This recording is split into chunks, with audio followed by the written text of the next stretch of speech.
Alright,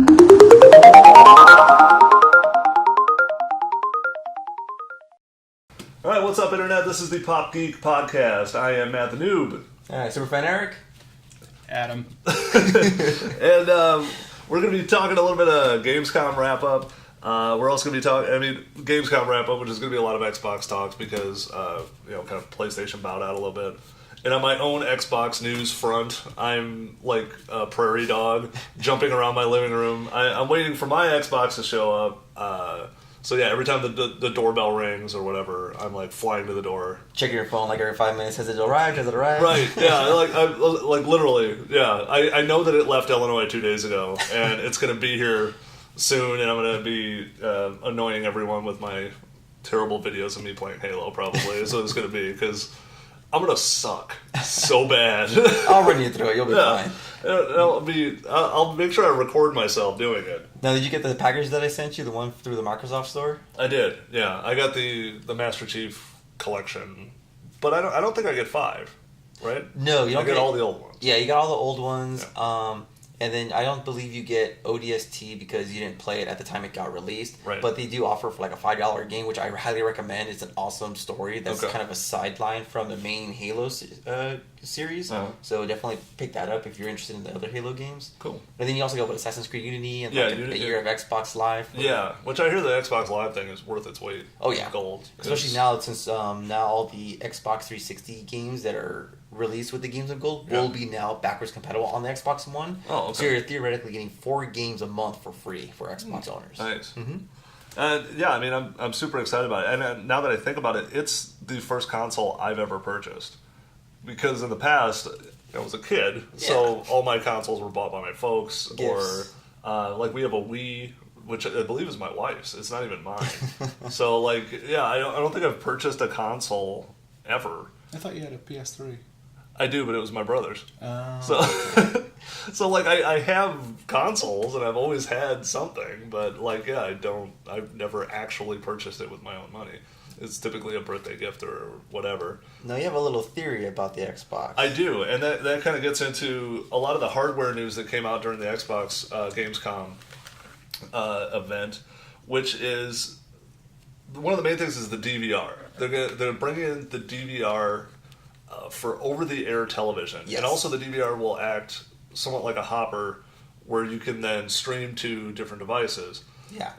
But the thing with the DVR is the over-the-air antenna doesn't go directly into your box. You got to have their antenna. Or their antenna or their adapter. Their adapter. Right. And so, but you can use it as a DVR. Mm-hmm. And you can stream to your other devices and all that other fun stuff. But yeah, it is that weird little caveat I don't like, which is like, you can't use your own. You gotta use ours. But my theory about Xbox is that eventually the Xbox is headed this way. I'm sure PlayStation is going to try to do it too. Is it will be the box of your house. Well, that's kind of what they were moving towards that. That was their statement when the Xbox One first came out. That's why it's called the Xbox One, because they wanted to be the all-in-one box. Cool. That was their whole method their whole mention and what is the word I'm looking for? Like their slogan or statement when the Xbox One got released a couple years ago. Yeah, they're like tagline or whatever. Exactly, yeah. So they wanted you to run your cable through there. They wanted you to run your DVR through there. They wanted you to play games, music. They even were going to do an Xbox TV series, like an Xbox TV channel that you could watch TV shows that felt from hard, Xbox. though, right? Yeah, that kind of went away because they realized no, we need to focus on games and games only. Right. So which is good. Which is funny. Yeah, they've actually when 360 came out and with Xbox One, they kind of overextended. Yeah. And then they had to pull back, and then people have actually been more happy with, all right, just make some games. Yeah. Just and make them good. Exactly. Know? And the other thing that comes along with that is there's also, what game is it? I can't remember the game, but what it is it's a keyboard and mouse game that's coming, that's going to be able to on both. Now, if you don't have a keyboard and mouse on your Xbox, it's going to be kind of difficult to play. And a lot of people complain those over-the-top, like RPG-style games, are really hard to play when you're trying to dial your camera around to see how you're being attacked, like especially Fortress-style games. Well, with the new update, they're going to offer keyboard and mouse support. That's what I'm saying. Like, eventually, it's just going to be the Xbox. It's going to be almost your server that runs your house. Yeah. And Pretty much. I know that's what they're heading toward. I'm actually surprised it's taken this long. Yeah. Well, I'm glad that you're finally getting an Xbox because that means we can play Destiny together finally. That's right. There was huge Destiny news this whole week. I mean, Yes. first there was of course, Gamescom. Huge news, little actor. Yeah. I know, poor Peter Dinklage. But yeah, so if you guys, we can't cover all the news that came out on Gamescom, but if you guys want to check it out, go look at Game Informer. They released a huge article about it. They have a lot of good stuff. If you haven't played Destiny yet, pick it up. Buy the Collector's Edition for the Taken King. Right. You have to buy the Collector's Edition for Taken King. Right, and we were actually somewhat critical of it because of what they were doing. Mm-hmm. Because of the pre-order stuff and all this, like, why do I have to re-buy the game? For me, yeah, But because I already own the stuff. it is going to be different. Yeah. At least. Yeah. But for you, it's a great spot because, like I said, you've never owned or played Destiny yet. So when you buy that Collector's Edition for Taken King, you'll get all the content from up to now, plus the new Taken King stuff. And the only thing I'm going to talk about Taken King is that they're going to give each person an XP instant boost. Okay. So when you start your brand new character, you can automatically activate that boost, and you'll get put up to the minimum level required to play the new content. So you won't have to grind the first. You don't have to do the old Warcraft, go kill pigs in a forest or whatever, until you get your XP up or whatever. Yeah, exactly. So you get bumped up right away. You won't have all the cool armor and the weapons, but at least you'll be up at that level that you can actually just go jump into Taken King and start playing. Or I can run you through the older stuff, the older raids, where I would have to wait for you to level up to a certain level to play that. Oh, so that's kind of cool. That's kind of cool. But what's interesting about the Taken King is that Peter Dinklage is no longer going to be the voice of our little ghost companion. Right, and that's what's funny is technically my game will have a different actor than your game. Pretty much. Because you'll have the old. You're going to get the new one, but you'll have the old one will have a different actor. Yeah, so what they're doing is they're actually hiring Nolan North to come back and not come back, but to take over the role of the Ghost for the continuation of Destiny. Right. But what's interesting is that they're actually going to re-record and replace all of Peter Dinklage's dialogue from the old original vanilla Destiny. Right. So you will never hear Peter Dinklage's performance, where I will, and I'm going to notice a huge difference. Well, I've heard too that his performance wasn't positively received. No, it was not. For a while, because they're like, he's just reading it. Yeah. And he sounds kind of wooden, but also, what's the interpretation? You don't know how he was directed. You also don't know. It's like, hey, you're a tiny ghost robot. Go. What do those sound like? I don't fucking know. Yeah, so I think it's just very interesting. I've never seen it where I know they've always replaced actors here and there with sequels and stuff, but to go back and replace another person's performance, that's pretty bold. That's kind of ridiculous, yeah. But hey, whatever. I mean, I don't think Peter Dinklage cares at this point. Yeah, he's so rolling huge in some right Game now. of Thrones money. He was in Pixels. He's good. Yeah, he looked great in Pixels. That's about the only positive thing I could say about that movie, though. All right, I still haven't seen it. Yeah, I haven't either, but the reviews are not positive. That sucks. I could say that. But actually, I watched a guy's YouTube video online, and he's like, I wanted this movie to be so good. And I wanted it not to be an Adam Sandler movie. I wanted it to be an action movie that had Adam Sandler in it. And he's like, all the action sequences are great. You see this, you see your characters as kids that you love, these 2D, and now they're 3D, and they're tearing apart a city. Awesome. Then it's like all these Adam Sandler jokes in the middle, and the stupid cameo that Nick Swartzen has to be in it, and Kevin James is the president. You're like, it's just like, so can we get back to Pac-Man? Like, So I have a hard time believing that Mall Cop becomes president. I know. Yeah, exactly. It would be awesome if he was Paul Blart, president of the United States. That would be terrible. I'm writing that film right now. Like, I just saw Paul Blart 2. Oh, you did? I don't know I'm why. sorry. Yeah. I mean, the nice thing is it's in Vegas, so it's like, hey, it's the inside of the wind. But that's about all I could say about it. What's hilarious, my mother-in-law watched it with us, loved it. Just like rolling on the floor laughing. And my wife and I are just like, what the hell? I guess this is her humor. Like, who knew? Your mother-in-law just like losing it to Paul Blart, which I thought was awesome. Well, speaking of awful movies, does anybody have any interest going to see the new Fantastic Four reboot or remake? I have no interest in it. Yeah, I've heard nothing but bad things about it. Same here. Even when it came out, I mean, I don't like the Fantastic Four. That's weird to say. The comics are fine. For some reason, it just doesn't translate right.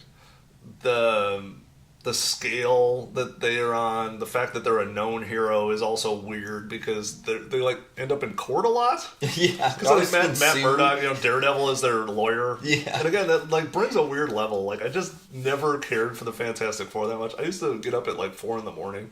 and watch the cartoon. That like I don't know what channel it was, but I was like, me and my brother kept getting up earlier and going, cartoons have to start at one point. Like, well, how early do they start? Yeah. And at like 4, some channel would play the original Fantastic Four cartoon show. Wow. And it was bad. But you woke really, up at 4 a.m. just to watch cartoons. to watch cartoons. That's my level of dedication. I think the earliest I got up to watch cartoons was about 6. 6, yeah. 6 was typically the time. I think I'd get up like maybe a little before 6 so I could catch the 6 o'clock. Yeah. I didn't know there was anything Before that. Yeah, well, I had to plumb the depths to find when does when do cartoons start? Well, I used to watch like Voltron and yeah, Bionic 6. You remember that? I don't remember Bionic. Were those the guys with the suits that had like the holes in them and they could plug stuff into them? Honestly, I don't remember. I just remember watching it. I remember the title. In fact, my dad used to watch it with me. Really? And there was this show called Mask, which was... I remember Mask. Yeah. I had Mask guys, yeah. I remember being really... that car with the gold wing doors. Yeah, the gold wing doors. That'd be an awesome show to go rewatch. I bet it's terrible. Oh, yeah. Yeah. But speaking of terrible, still, Fantastic Four, it just doesn't translate. Well, I think it has to exist, though, right? Because Marvel is really trying... I mean, it's not part of MCU. No. Because it's Sony. Fox. Sorry. And Fox is Spider-Man? No, Spider-Man is Sony. Sony and Spider-Man.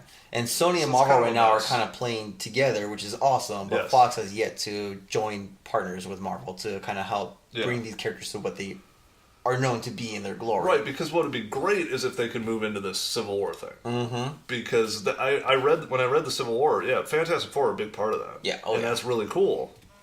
But they're just not going to... There's no way. No. And they're not part of the MCU. They should sell that franchise. Oh, yeah. Because it's terrible. But well, even Josh Trank, the director of this new reboot, didn't like his own movie and dissed his own movie. He tweeted and since then deleted his tweet saying, "A year ago, I had a fantastic version of this film, and it would have received great reviews. You'll probably never see it. That's really tough." Yeah. It's like, wow, your own movie you're dissing? That's kind of sad. And I don't know if I would do that as a director. No. I mean, I think he's done a handful of superhero movies, too. I want to say, was he involved with one of the X-Men's or something like that? I thought he was, but... Probably X-Men Origins. Yeah, that's true. All right, well, let's get back on the Gamescom tip. Instead of just bashing Fantastic Four, which is easy. So anyway, I can't really bash the one with Jessica Alba. I mean, right? I don't find any fault in the casting. No, don't have an issue with any of the actors that they've had do it. It's just the content is just not great, and the heroes are just. This is all I can say. Yeah. And like I said, just like all of us, that's all I gotta say. Right. Yeah. That's at least like one thumb up right there. All right, so anyway, Crackdown 3.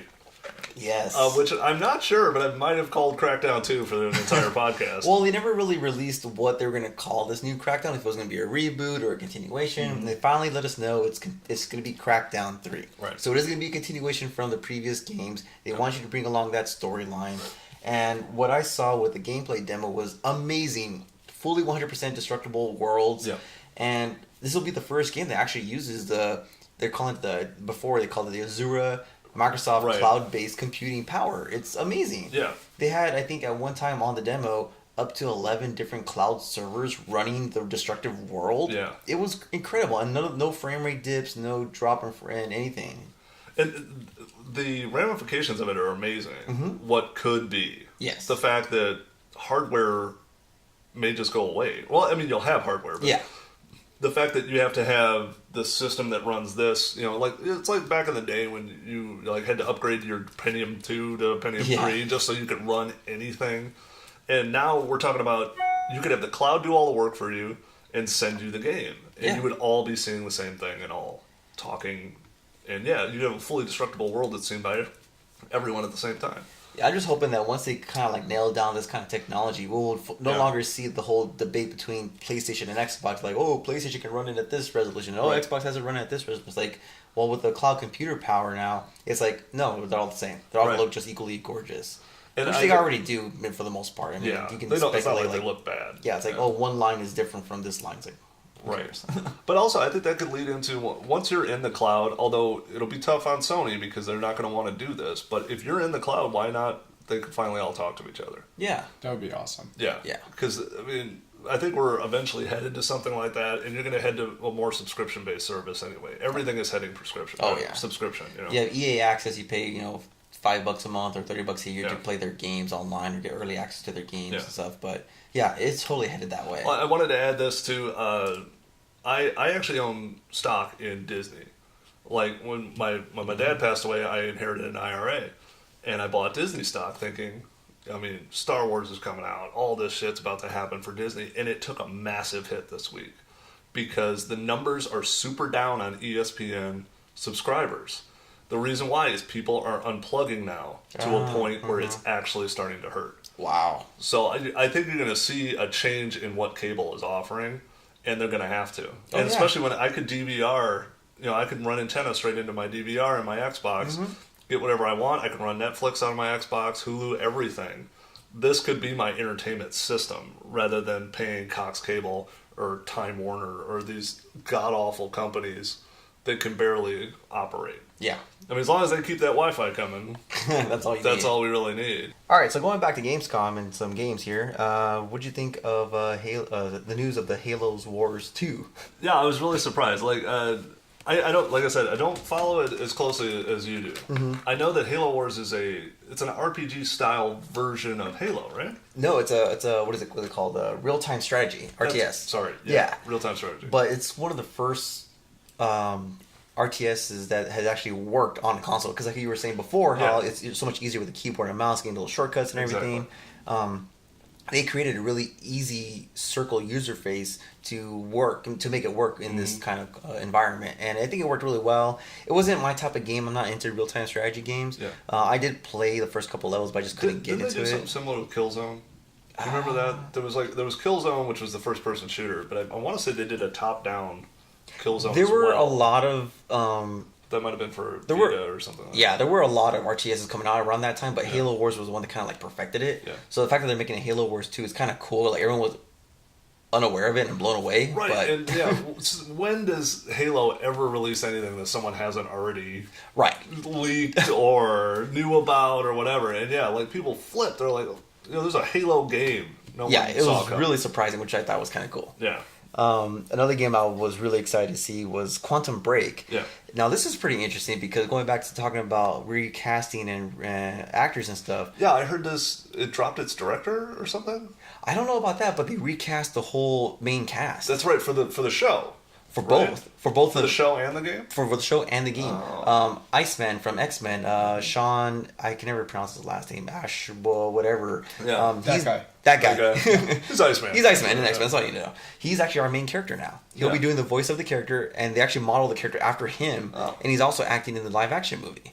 And they got a bunch of other main known actors in the movie. And I want to say they did clarify, too, you will play the game, and then you're given an episode. It's not this, like, coinciding thing, or you could somehow watch the episodes without playing the game or anything like that. You have to, like, kind of unlock the episode. Exactly. And I think they even said, too, further, like, the path you kind of take will dictate what happens in the show a little bit, too. Yeah.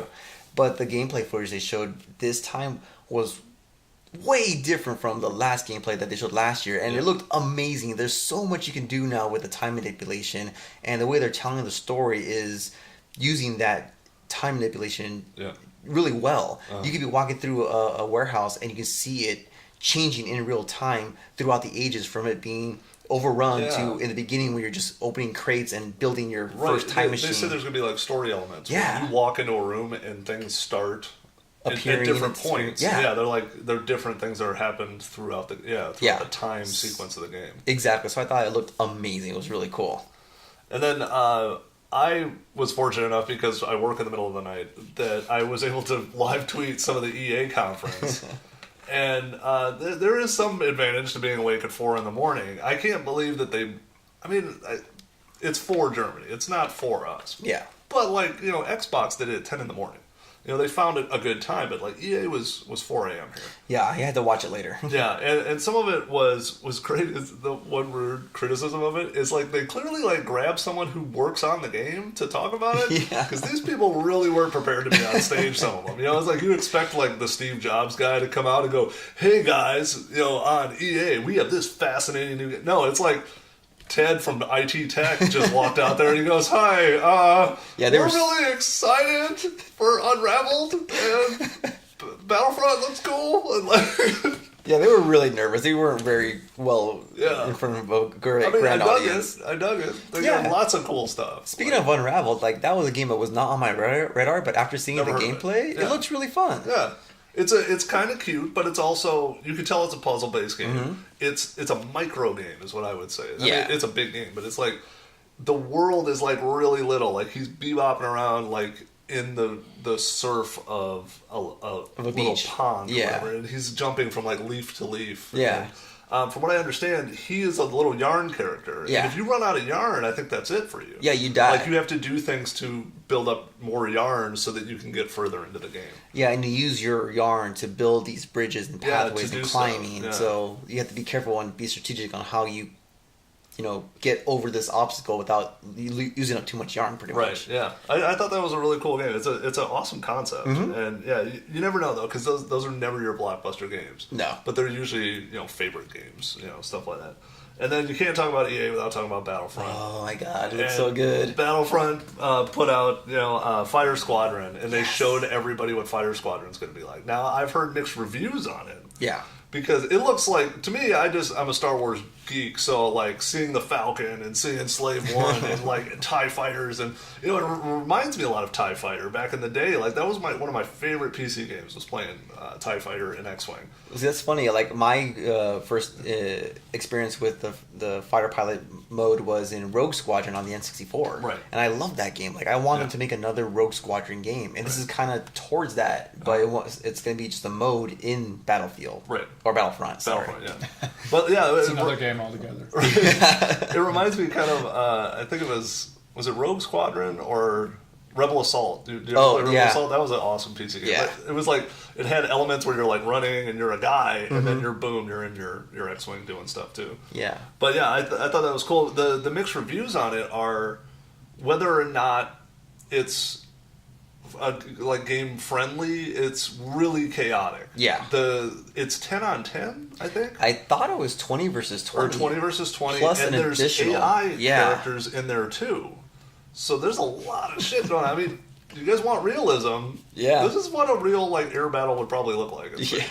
The other really cool thing I thought is EA got to design the planet that the game takes place on, and that planet exists in the Star Wars world. Well, I think it exists already previously, but we had never seen it. It was mentioned in things. Yeah, so now they were able to design it. Yeah, they're the first to actually bring it to life. Yeah. So I thought that was really cool that they actually gave them, Disney or Star Wars, LucasArts gave them the right of the freedom to create this world. Right. And it looks amazing. It looks cool. Lava planet, lava spewing, black rocks everywhere. And it was cool. They showed you like kind of get down into a canyon, kind of like the run on the Death Star. The other thing, and you had some insight into this because, like I said, I don't know everything with gaming and stuff like that. So it's like, wouldn't everyone want to be the Millennium Falcon? And you said there's a way around that. Is the way they've designed the leveling up system. Yeah, so the Millennium Falcon along with Slave One are going to be what they call hero characters, just like Luke Skywalker or Darth Vader. And you don't just unlock it right off the bat and you can play them. You have to earn so many skill points or reputation points or some kind of allotment of points to then unlock that hero character during battle. Right. So it'll take so many kills, and then you can say, I want to use Darth Vader on my next respawn, or I want to use Millennium Falcon on my next respawn. But then again, like once you are Millennium Falcon and then you die, you go back to being an X-Wing. Oh, all right. Yeah. What if multiple people earn the Millennium Falcon? And would you have like 12 Millennium Falcons flying around. That would be awesome. Yeah, that would be kind of cool. The greatest Star Wars battle ever. Everyone is Slave hostile. One and Millennium Falcon just going at it. Yeah, I don't remember exactly how We'll it... do the Kessel Run in 12 parsecs. 12 parsecs. Definitely, yeah. Alright. Actually, that would be good. kind of a cool one too. Like if they did a racing simulator of all the different... All the different ships. Yeah, like they did with pod racing. I love that game. The Star Wars pod racing game. I'd love to do the Kessel Run. Yeah. Exactly. Just put that as a little Easter egg. What I was like though too is like the Kessel Run is a reference to running drugs. Is it? Because spice is what they're doing on that Oh, Kessel that's Run. right. That's what that is. And like, because he's a smuggler. That's, Yeah. you know, that's why he's got all the compartments in the ship. Is he's running drugs. Is what he's doing.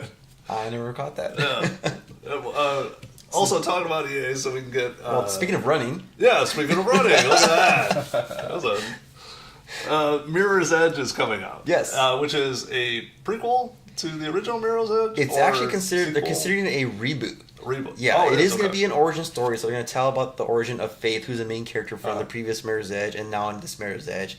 And yeah, Mirror's Edge Catalyst is what it's called, Right. and it will be a reboot. It's going to show off Faith on her like first runner's mission, and then they're more in this world like a data infiltration thieving. Yeah, it's like a hacker. Yeah, they're kind of like type hackers game. and thefts, so they'll Yeah. steal data from big corporations to like sabotage them or for their other clients and stuff like that. Right, and also it's a if the trailer is right, it's like a no gun game. Yeah, in the previous game, you were able to like disarm a person and then use your gun, but you're very limited on ammo. Uh-huh. But this game, they said flat out, no guns at all. Wow. You need to use your momentum and your agility to take out enemies. So you want to wall run to avoid getting shot, and then jump on top of a guy and kick him. Right. You know, or swing around a pole and punch this guy while he's not looking.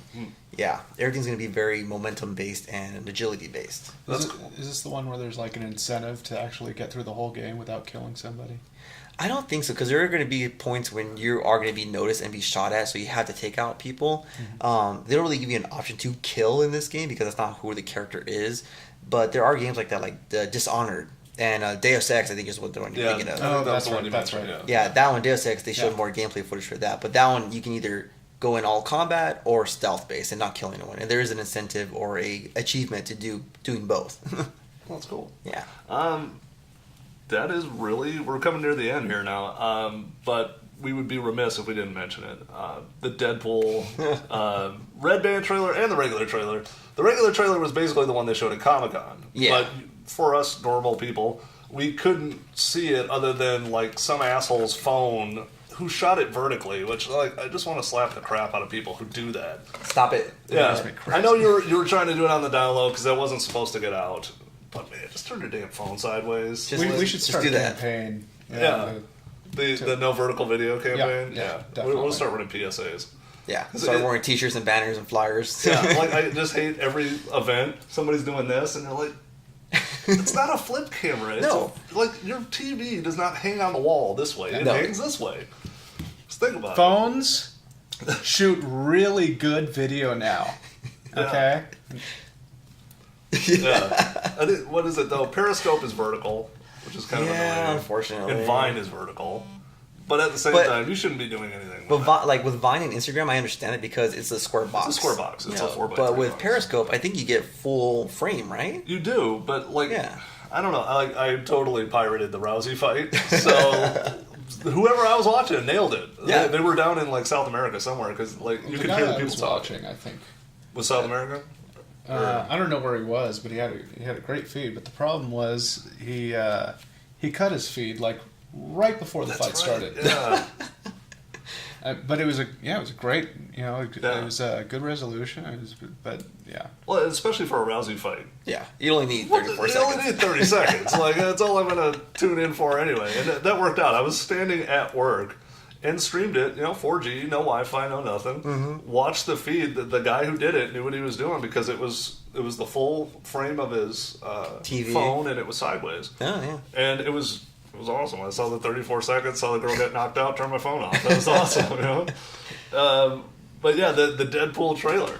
I couldn't be more excited for this. Yeah. I got my Deadpool cup, and but it looks great. that teaser they did, whatever, 2 or 3 years The ago CGI at Comic-Con, and you concept, see that yeah. in the trailer, I'm like, this is going to be a rad film. Mm-hmm. I mean, I'm totally stoked for it, and it's, yeah, I can't complain. Well, they've always said... We'll see, of course. Yeah, but Because they've always said it's- before that Ryan Reynolds was like born to play this Yeah, character, he and was. it's more apparent now in this trailer than ever that he is Deadpool. Like Yeah. his witty one-liners, his quick whip, and just like everything he says, and it's just gold. Right. It's so funny. Yeah, I'm super excited about it. If you guys haven't seen it, please look up the Red Band if you're a grown up, and yeah, get all the swear words and get all the fun stuff. But that's going to do it for us today on the Pop Geek podcast. We will see you next time. Later, guys. Take care. Hey guys, I hope you're enjoying the show, but we'd like to hear from you. So please leave a comment below and tell us something you'd like to see on an upcoming show or your thoughts and feelings. Or you can tell us that we suck. Maybe don't do that, because we're a little fragile.